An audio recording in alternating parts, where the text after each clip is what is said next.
చట్టానికి వ్యతిరేకంగా పశ్చిమ బెంగాల్లోని పలు ప్రాంతాల్లో చేపట్టిన నిరసనలు హింసాత్మకంగా మారాయి.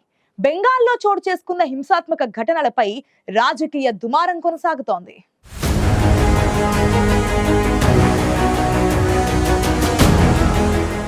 పశ్చిమ బెంగాల్లో నెలకొన్న పరిస్థితులపై బంగ్లాదేశ్ ప్రెస్ సెక్రటరీ షఫీకుల్ ఆలం తీవ్ర వ్యాఖ్యలు చేశారు. ఆ వ్యాఖ్యలపై స్పందించిన భారత విదేశాంగ శాఖ బంగ్లాదేశ్ కు కౌంటర్ ఇచ్చింది.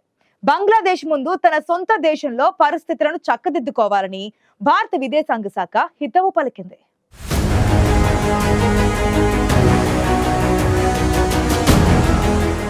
దేశంలో ఇటీవలే వక్ఫ్ సవరణ చట్టం అమల్లోకి వచ్చింది. అయితే వక్ఫ్ సవరణ చట్టాన్ని విపక్ష పార్టీలు, ముస్లిం సంఘాలు తీవ్రంగా వ్యతిరేకిస్తున్నాయి. తాము అధికారంలో ఉన్న రాష్ట్రాల్లో వక్ఫ్ చట్టాన్ని అమలు చేసే ప్రసక్తే లేదని విపక్ష ఇండియా కూటమి పార్టీలు తేల్చి చెబుతున్నాయి. వక్ఫ్ చట్టాన్ని తాము ఎట్టి పరిస్థితుల్లోనూ పశ్చిమ బెంగాల్లో అమలు చేయబోమని సీఎం మమతా బెనర్జీ ఇప్పటికే స్పష్టం చేశారు. సీఎం మమతా బెనర్జీ వక్ఫ్ చట్టాన్ని అమలు చేయబోమని చెప్పినప్పటికీ బెంగాల్లోని పలు ప్రాంతాల్లో వక్ఫ్ చట్టాన్ని వ్యతిరేకిస్తూ పెద్ద ఎత్తున ఆందోళనలు చెలరేగాయి. ఇటీవల పశ్చిమ బెంగాల్లోని మాల్దా, ముర్షిదాబాద్, సౌత్ 24 పరగణాలు, హుగ్లీ జిల్లాల్లో నిరసనకారులు పెద్ద ఎత్తున ఆందోళనలకు దిగారు. ముర్షిదాబాద్ ప్రాంతంలో పోలీసు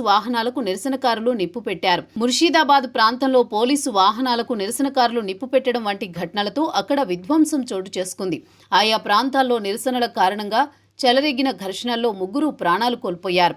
200 మందికి పైగా నిరసనకారులను పోలీసులు అరెస్ట్ చేశారు. వక్ఫ్ చట్టానికి వ్యతిరేకంగా జరుగుతున్న నిరసనలు హింసాత్మకంగా మారడంపై స్పందించిన రాష్ట్ర ముఖ్యమంత్రి మమతా బెనర్జీ ఈ చట్టాన్ని బెంగాల్లో అమలు చేయబోమని మరోసారి పునరుద్ఘాటించారు.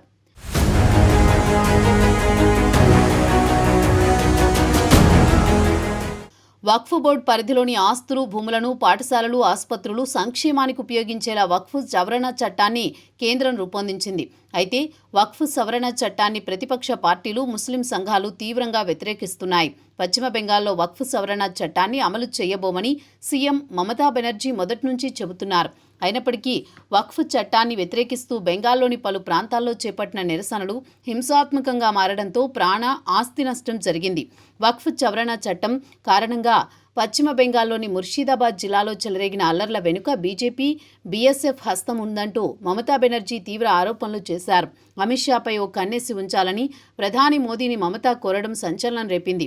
మరోవైపు ఈ హింసలో ఉగ్ర సంస్థల హస్తముందని, వారే యువకులను రెచ్చగొట్టి దాడులకు పాల్పడేలా చేస్తున్నారని ఇంటెలిజెన్స్ వర్గాలు పేర్కొంటున్నాయి.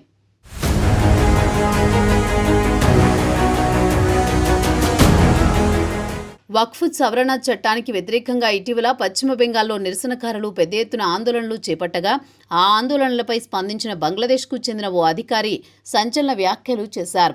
భారత్లోని మైనార్టీలను రక్షించేందుకు అక్కడి కేంద్రంతో పాటు పశ్చిమ బెంగాల్ ప్రభుత్వం తగిన చర్యలు తీసుకోవాలని షఫీకుల్ ఆలం సూచించారు. ఈ వ్యాఖ్యలపై భారత విదేశాంగ శాఖ స్పందించింది. పశ్చిమ బెంగాల్లో జరిగిన ఘటనలకు సంబంధించి బంగ్లాదేశ్ అధికారులు చేసిన వ్యాఖ్యలను ఖండిస్తున్నామని, వారి వ్యాఖ్యలు అర్ధరహితమైనవని రణధీర్ జైస్వాల్ పేర్కొన్నారు. అసంబద్ధమైన వ్యాఖ్యలు చేయడానికి బదులు బంగ్లాదేశ్ తమ దేశంలో మైనార్టీల హక్కులను కాపాడడంపై దృష్టి సారించాలని విదేశాంగ అధికార ప్రతినిధి రణధీర్ జైస్వాల్ హితవు పలికారు.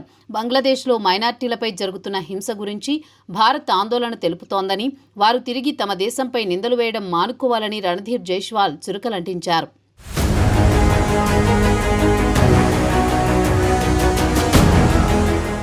భారత్పై ఇలాంటి వ్యాఖ్యలు చేయడానికి బదులు వారు తమ సొంత దేశంలో మైనార్టీల హక్కులను కాపాడడంపై దృష్టి సారిస్తే మంచిదని రణధీర్ జైస్వాల్ బంగ్లాదేశ్కు చురకలంటించారు.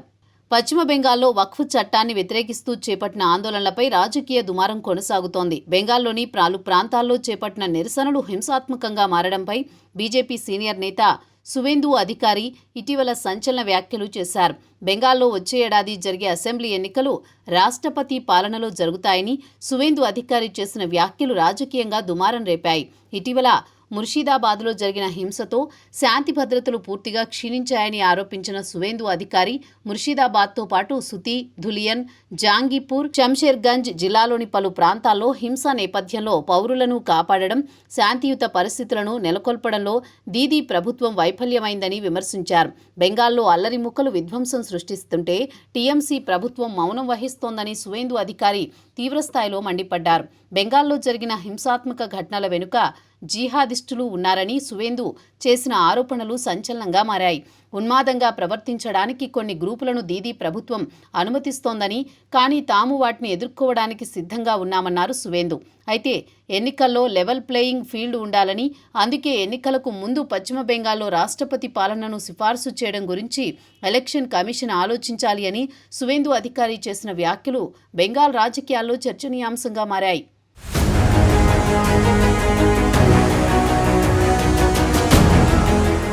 పశ్చిమ బెంగాల్ వక్ఫ్ సవరణ చట్టానికి వ్యతిరేకంగా చేపట్టిన నిరసనలు హింసాత్మకంగా మారాయి. ముస్లిం జనాభా అధికంగా ఉండే ముర్షిదాబాద్ జిల్లాలో ఇప్పటి వరకు 118 మందిని పోలీసులు అదుపులోకి తీసుకున్నారు. ఈ అలర్లపై స్పందించిన రాష్ట్ర గవర్నర్ సివి ఆనంద్ ముఖ్యమంత్రి మమతా బెనర్జీ ప్రభుత్వంపై తీవ్రస్థాయిలో మండిపడ్డారు. హిందువులపై దాడికి పాల్పడిన వారిని కఠినంగా శిక్షించాలని గవర్నర్ సివి ఆనంద్ డిమాండ్ చేశారు. ముర్షిదాబాద్లో శాంతిని నెలకొల్పేందుకు తన వంతు కృషి చేస్తానని తెలిపిన గవర్నర్ మమతా బెనర్జీ సర్కార్ పాలనలో హిందువులకు తీవ్ర అన్యాయం జరుగుతోందని ఆరోపించారు. మరోవైపు ముర్షిదాబాద్లో తీవ్ర ఉద్రిక్తత కొనసాగుతుండటంతో కేంద్ర బలగాలను పొడిగించాలని కలకత్తా హైకోర్టు ఆదేశాలు జారీ చేసింది. అలాగే ఈ కేసు విచారణను జాతీయ దర్యాప్తు సంస్థకి బదిలీ చేయాలని కోరుతూ దాఖలైన పిటిషన్ను విచారించింది. వక్ఫ్ సవరణ చట్టానికి వ్యతిరేకంగా జరిగిన నిరసనలతో హింస పెరిగిందని వివరిస్తూ రాష్ట్ర ప్రభుత్వం ఒక నివేదికను సమర్పించింది. గుర్తు తెలియని వ్యక్తుల సమూహం ప్రాణాంతక ఆయుధాలతో రాష్ట్ర ప్రజలతో పాటు పోలీసులపై దాడి చేశారని ప్రభుత్వం కోర్టుకు సమర్పించిన నివేదికలో పేర్కొంది.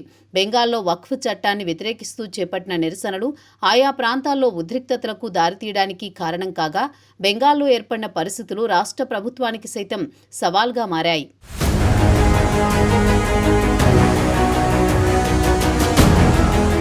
భారత్ దాయాది బంగ్లాదేశ్ అదును చూసి మన దేశంపై తన అక్కసు వెళ్లగక్కుతోంది. బంగ్లాదేశ్ తన వైఖరిని మార్చుకోవాలని భారత్ హెచ్చరిస్తున్నా దాయాది తీరు మారడం లేదు. దీంతో బంగ్లాదేశ్ కు భారత్ సరైన గుణపాఠం చెప్పాలనే అభిప్రాయాలు వ్యక్తమవుతున్నాయి.